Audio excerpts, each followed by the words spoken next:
Kannur പാനൂരിലെ bomb സ്ഫോടനത്തിൽ സമാധാന സന്ദേശയാത്രയുമായി വടകരയിലെ UDF സ്ഥാനാർത്ഥി ഷാഫി പറമ്പിൽ. പാനൂർ പോലീസ് സ്റ്റേഷൻ പരിസരത്ത് നിന്ന് ആരംഭിച്ച ജാഥ ബസ് സ്റ്റാൻഡിൽ സമാപിച്ചു.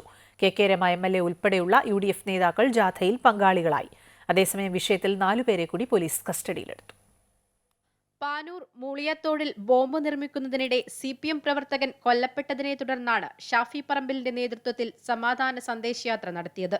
നൂറുകണക്കിന് UDF പ്രവർത്തകരും പൊതുജനങ്ങളും സന്ദേശയാത്രയിൽ പങ്കാളികളായി. ഷാഫി പറമ്പിലിനൊപ്പം KK രമ MLAയും UDF നേതാക്കളും ജാഥയിൽ അണിനിരന്നു. CPMനെതിരെ മുദ്രാവാക്യം മുഴക്കിക്കൊണ്ട് ജാഥ ബസ് സ്റ്റാൻഡ് പരിസരത്ത് സമാപിച്ചു. നാട്ടിലെ സമാധാനം തകർക്കാൻ CPM ശ്രമിക്കുന്നതുകൊണ്ടാണ് TP ചന്ദ്രശേഖരൻ വധക്കേസ് ഇപ്പോഴും ചർച്ചയാവുന്നതെന്ന് KK രമ പറഞ്ഞു. നാടിന്റെ സമാധാനം തകർക്കാൻ ശ്രമിക്കുന്നവർക്കെതിരെ CPM പ്രവർത്തകരും അനുഭാവികളും കൂടി അണിനിരക്കണമെന്ന് ഷാഫി പറമ്പിൽ പറഞ്ഞു. ഞാൻ ചോദിക്കുന്നു, അത്രയും ഭൂരിപക്ഷമുള്ള ഒരു സ്ഥലത്തും ജയിക്കാൻ പിന്നെ നിങ്ങൾക്ക് ബോംബ് വേണ്ടി വരുമെന്ന് നിങ്ങൾ കരുതുന്നതിന്റെ കാരണം എന്താണ്? ദയവീതി നാടിന്റെ സമാധാനം കെടുത്താൻ ആ ക്രിമിനൽ സ്വഭാവമുള്ളവരെ ഈ നാട്ടിലെ CPMകാരോടും ഞാൻ പറയുന്നു, നിങ്ങളും അനുവദിക്കരുത്. അറിഞ്ഞും അറിയാതെയും ഇതിനൊരു പിന്തുണ കൊടുക്കരുത്.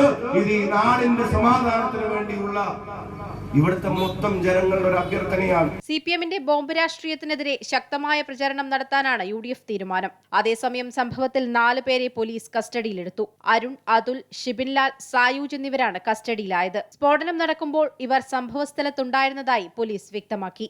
അമൃത ന്യൂസ്, കണ്ണൂർ.